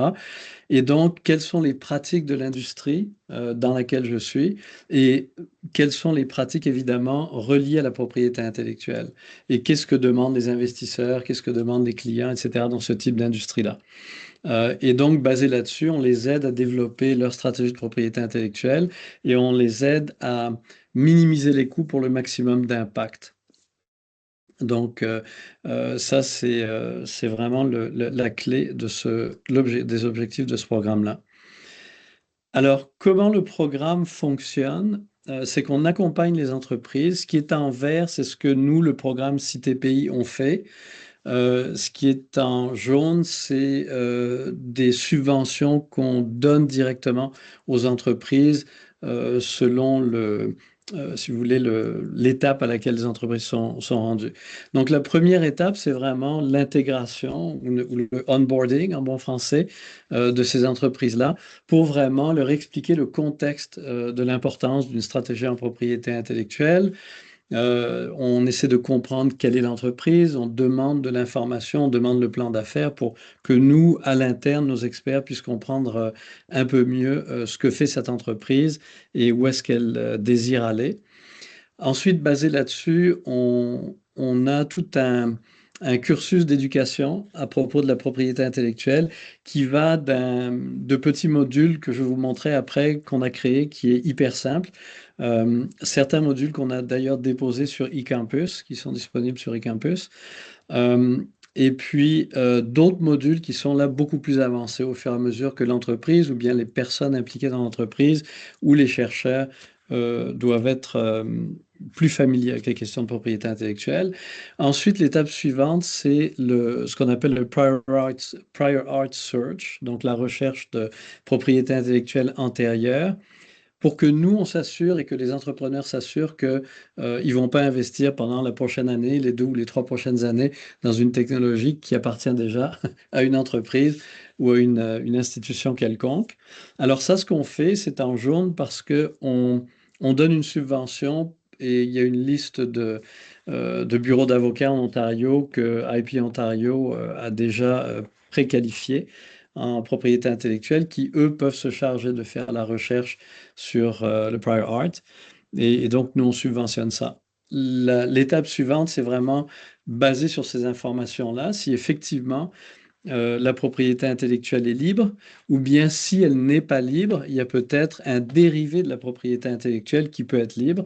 Donc là, on développe une stratégie complète avec l'entreprise, à savoir, quelle est votre échéancier, quelle est votre mise en marché, quelle est votre stratégie d'entreprise, est-ce que vous allez aller en IPO, vous allez vendre, etc., etc. Et basé sur ce qu'on a trouvé en termes de prior art, là, on amalgame tout ça et on arrive avec une stratégie de propriété intellectuelle. Et dans cette stratégie, évidemment, il y aura des éléments, soit d'enregistrement de la propriété intellectuelle, auquel cas c'est l'étape 5 qui est en jaune, où on donne une subvention aussi à l'entreprise pour lui permettre de travailler avec des avocats qui vont commencer à enregistrer les brevets. Ça peut être des brevets internationaux, ça peut être des brevets donc différents types de brevets, ça peut être du design industriel, enfin bref, toute la gamme de ce qui existe en propriété intellectuelle. Ça peut être des trademarks. Il y a des entreprises et des secteurs dans lesquels on garde ce qu'on appelle des trade secrets, qui font en sorte que l'entreprise ne va pas appliquer pour un brevet, parce que quand on applique pour un brevet, dans le fond, on fait un full disclosure de la façon dont on développe notre technologie et dont on applique nos principes et nos processus. Donc, ça permet aux concurrents de voir ce qu'on fait exactement et ça leur permet de contourner un peu ça et de trouver une autre façon de le faire mieux ou différemment. Donc, il y a certains secteurs industriels où c'est exclusivement du trade secret. Donc, si on a une stratégie de trade secrets, ben, comment est-ce qu'on protège notre propriété intellectuelle? Comment est-ce qu'on s'assure qu'on a les bons accords avec nos employés, avec nos partenaires, etc., pour que tout ça soit respecté? Donc là, en général, il y a des coûts d'avocat qu'on aide l'entreprise à défrayer. Ou bien on a le 5B, puis en termes de valeur, en général, on octroie à peu près jusqu'à 15 à 25 000 dollars de subventions directes là, aux entreprises pour leurs coûts de légaux. Mais si ça va au-delà de ça, à ce moment-là, on dérive directement et on envoie le client directement chez iPhone. Et là, iPhone a des fonds un peu plus importants qu'ils peuvent attribuer parce qu'il y a des entreprises qui ont évidemment des projets beaucoup plus gros. On travaille aussi avec des partenaires comme au fédéral Elevate IP, avec le programme Paris, etc., etc. Donc, ils peuvent ajouter des fonds et de l'expertise plus importante pour les projets plus importants. Et ensuite, ben là, nous, on se retire et l'entreprise peut passer à la commercialisation, la levée de fonds, etc., etc. Donc, c'est la façon dont le programme fonctionne. Quels sont les résultats qu'on a connus à ce jour? C'est vraiment intéressant parce que on a raffiné la façon de développer des stratégies de propriété intellectuelle. On a développé des modules d'apprentissage, on a colligé des modules d'apprentissage. Maintenant, iPhone a aussi une chose importante qu'on a développée il y a 3 ans. Ce n'était pas le cas. Le programme iPhone était vraiment au niveau pilote à l'époque et plusieurs collèges, plusieurs universités en faisaient partie. Nous, ce qu'on avait proposé, ce qu'on avait implanté, c'était de travailler quasiment exclusivement avec les entreprises qui étaient des clientes de nos laboratoires.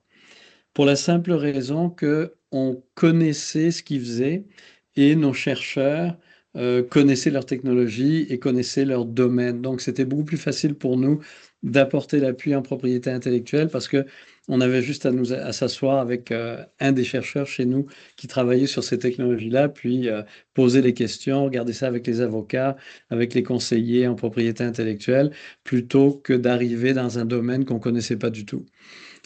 Et puis, c'est le domaine qui a été de plus en plus privilégié par iPhone pour les partenaires.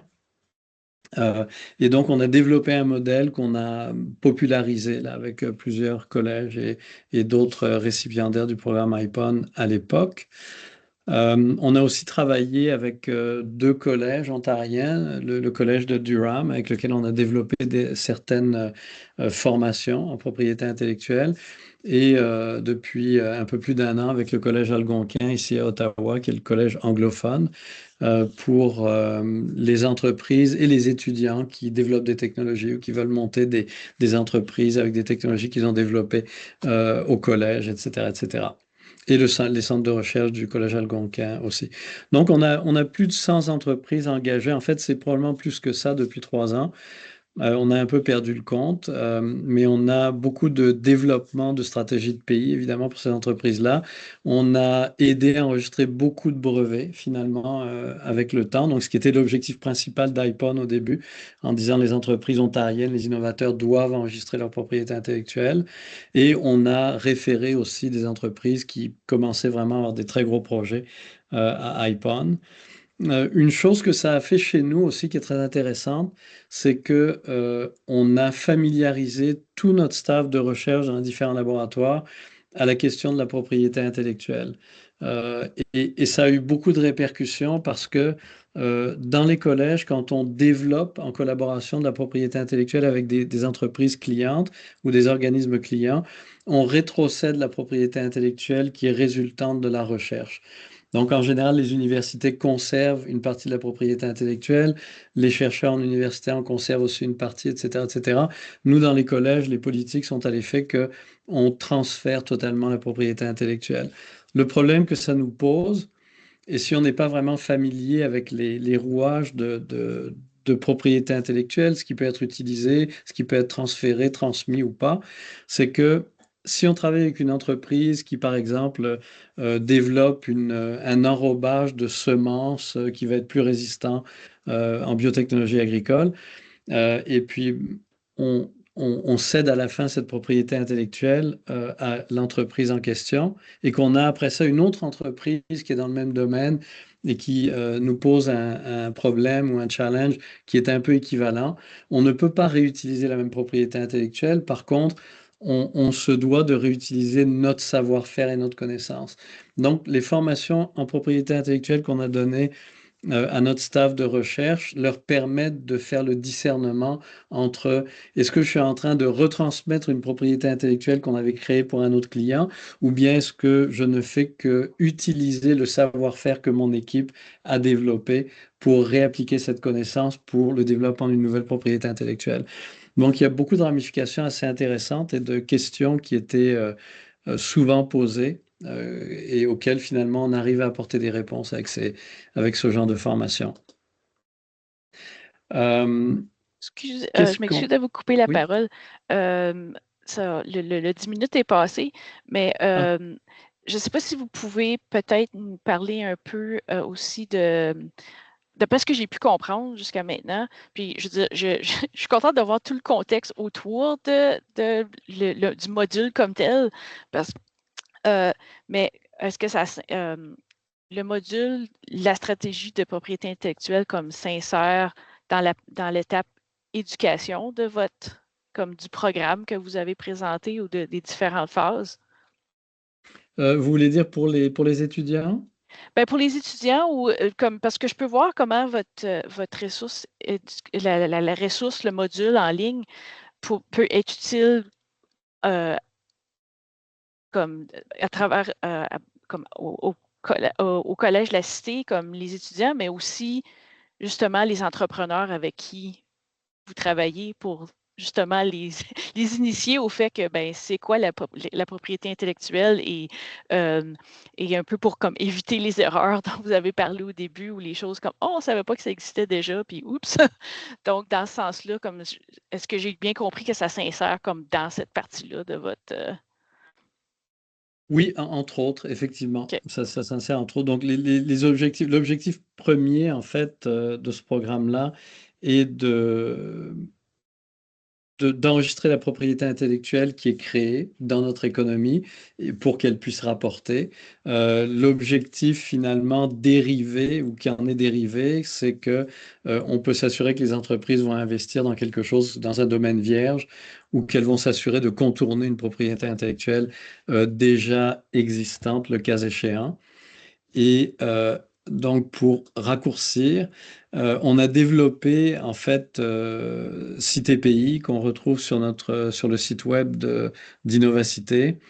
On a développé dans le fond un programme complet qui est partagé où il y a beaucoup d'outils de formation en propriété intellectuelle qui sont disponibles, dont quelques modules, dont celui-ci qu'on a développé où ça permet aux entreprises de se familiariser avec une mise en contexte, c'est comme un jeu de rôle en fait qu'ils font et qui leur permet de comprendre un peu, ah oui, pourquoi on doit avoir une stratégie de propriété intellectuelle et qu'est-ce que ça leur donne vraiment au bout du compte.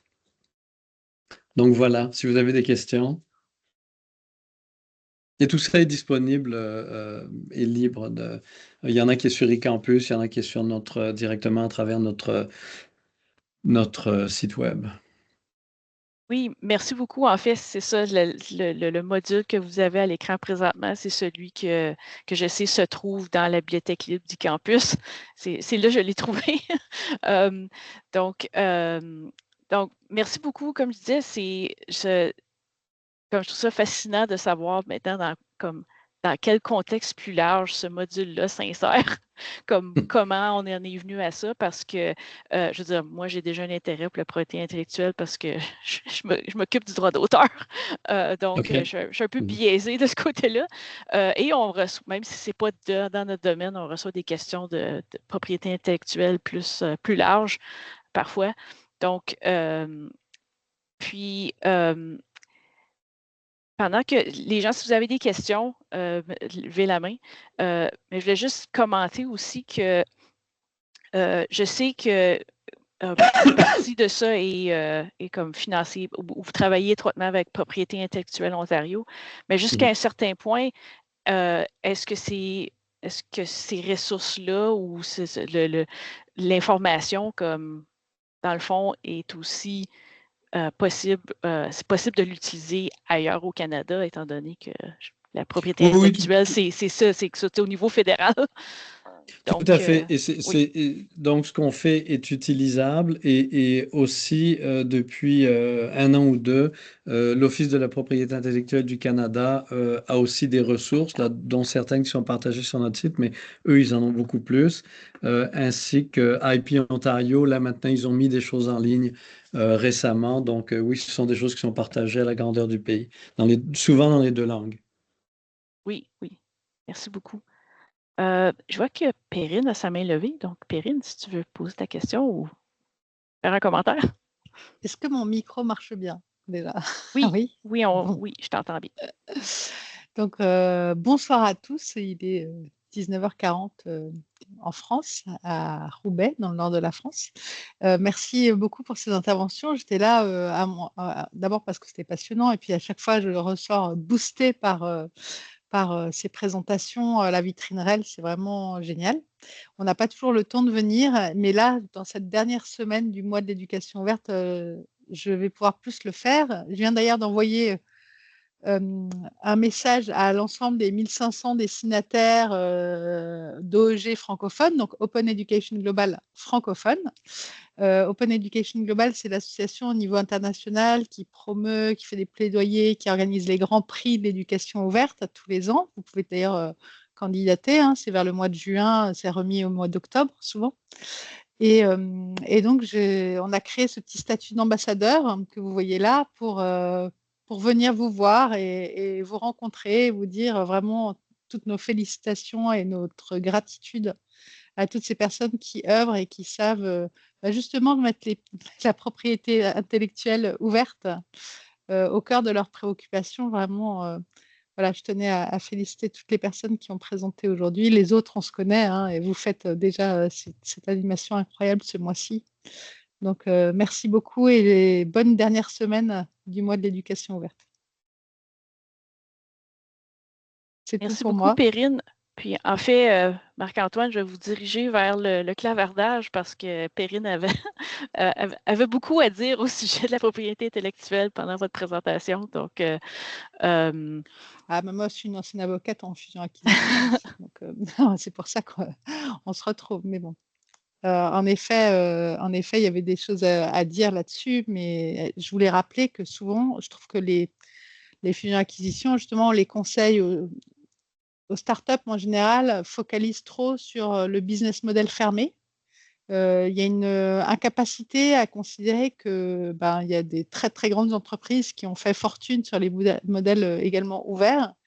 Et c'est comme si protéger était forcément la clé du succès, alors qu'en fait, non, c'est la bonne compréhension globale et certaines parties peuvent être ouvertes, d'autres fermées, d'autres complètement ouvertes. Et ça, vous le savez mieux que moi. Et pourtant, réussir très bien avec d'autres questions qui apparaissent derrière sur le business model. Je pense à Android et Google, par exemple. Mais voilà, vaste sujet, la propriété intellectuelle. Ici, évidemment, dans les ressources éducatives libres, ce qu'on aime, c'est que les gens soient formés, mais aussi leur donner la faculté d'ouvrir les choses. Pas seulement de considérer que qu'ils vont réussir en fermant tout. Et d'ailleurs, la preuve, c'est que beaucoup de brevets, c'est ce que je disais dans le chat, ne sont pas exploités du tout et coûtent extrêmement cher pour des startups. Donc, il y a aussi la question de savoir les gérer, les exploiter dans la durée. Et donc, voilà, c'était ma conclusion, c'est que le gel hydroalcoolique, on en a parlé pendant le confinement, c'est des scientifiques qui, à peine qu'ils l'avaient créé, ils l'ont ouvert pour permettre vraiment à n'importe quelle pharmacie de créer du gel hydroalcoolique, ce qui a été fait pendant la période du confinement. Voilà, je termine là-dessus. C'est un très bon point, si je peux relever sur ce que vous dites, c'est que souvent les entrepreneurs se font dire par leurs investisseurs, est-ce que vous avez des brevets, est-ce que vous avez des brevets, allez chercher des brevets, etc. Et les innovateurs, ils vont les yeux fermés, ça leur coûte une fortune. Pour des brevets qui, quand ils les obtiennent, la technologie est déjà obsolète 3 ou 4 ans plus tard. Et en fait, ils n'auraient probablement pas eu besoin de déposer un brevet dans certains cas, mais de garder un trade secret, ou bien d'avoir un amalgame d'open source, par exemple, si on parle d'informatique, qui fait en sorte qu'il y a quand même une valeur de propriété intellectuelle sans avoir un brevet quelconque ou quoi que ce soit, parce qu'ils utilisent des algorithmes déjà existants. Donc, c'est un très bon point. Et c'est pour ça que la compréhension de la stratégie de propriété intellectuelle doit venir en amont avant de courir et de dépenser de l'argent à droite à gauche, qui parfois est inutile. Mais je pense que la REL a aidé, là, dans le travail que vous décrivez, à sensibiliser beaucoup plus de monde et à avoir des discussions et à affiner ces compréhensions-là. Et c'est pour ça que Claude disait, il y a un paradoxe à faire des REL sur la fermeture, mais effectivement, les REL, c'est d'abord de la coopération bien comprise entre parties prenantes d'un même écosystème, quoi, hein. Donc, typiquement, on est dans un bon modèle ouvert, vertueux. Ça veut dire 2 choses qu'on aime, la collaboration, mais aussi les paradoxes. C'est vrai. Voilà. Merci encore à tous. Donc, j'intervenais, je ne sais même pas si je l'ai dit, en tant que présidente du board d'Open Education Global. Il y a une francophone là. Il y a également un Camerounais qui vit à Ottawa, qui s'appelle Thomas Hervé Mboa Nkoudou, qui est chercheur. Et donc, je suis contente parce maintenant, on est 2 francophones. Voilà. Merci à tous. Bonne soirée et à bientôt. Le 26 mars, on fera la clôture tous ensemble avec Nadia et Marianne aussi. On fera la clôture du mois de l'Open Education et je vous dévoilerai un manifeste de l'éducation ouverte que j'aimerais justement qu'il soit une REL et dans laquelle on puisse échanger, réfléchir ensemble sur ce que ça devrait être. Oui, merci beaucoup, Perrine. S'il n'y a pas d'autres questions, peut-être je vais redonner la parole à Claude, parce que ça vient bien clôturer l'affaire. Oui, c'est presque un mot de la fin finalement. Merci c'est ça. Perrine pour ton intervention. Perrine a rappelé que demain, c'était le jour de la francophonie, alors à la fin de la francophonie. Donc, merci pour ce rappel. On prône la francophonie et les ressources francophones. C'est au Québec, hein, on le sait, on prône. Entre autres, le Québec et le Canada français, on prône la survie du français. Parfois, on nous dit que c'est plus encore que les Franco du côté de l'outre-Atlantique. Enfin, donc, il faut en être fier. Je rappelle, c'était la 2e partie. Il y a une 3e partie à la vitrine REL la semaine prochaine. Donc, le mercredi prochain, le 25 mars, c'est à 11h30. On a encore à peu près autant de ressources à présenter. Merci beaucoup là, à Nadia qui nous a présenté au tout début. Merci à ma collègue Mélanie. On travaille ensemble depuis presque 5 ans à la fabrique, non pas à la fabrique, mais sur la vitrine REL, mais donc en coopération Fabrique REL et l'Université d'Ottawa, bibliothèque, bien sûr. Et puis, voilà, merci à tout le monde d'être venu présenter vos beaux projets. C'est souvent la première fois que vous le faites, là, parce qu'il y en a qui ont des projets qui ne sont même pas terminés encore, donc ça demande une certaine humilité aussi que de se prêter, disons, au regard et à la critique. Et puis, tout ça dans une belle harmonie. De toute façon, on est dans l'ouverture, bien sûr. Alors, merci beaucoup pour votre présence aujourd'hui. Et puis, on se dit à la prochaine. Il reste encore plusieurs événements, là. Je ne sais pas si mes collègues ont placé la programmation. Vous connaissez le lien de toute façon, mais il reste encore une semaine pleine là, au mois d'éducation ouverte. Et comme l'a dit Perrine, on termine ça, c'est jeudi prochain là, pour la clôture officielle. Donc, merci beaucoup d'être venu et puis à bientôt. Merci, bonne journée. Bonne soirée. Merci beaucoup. Au revoir à tous.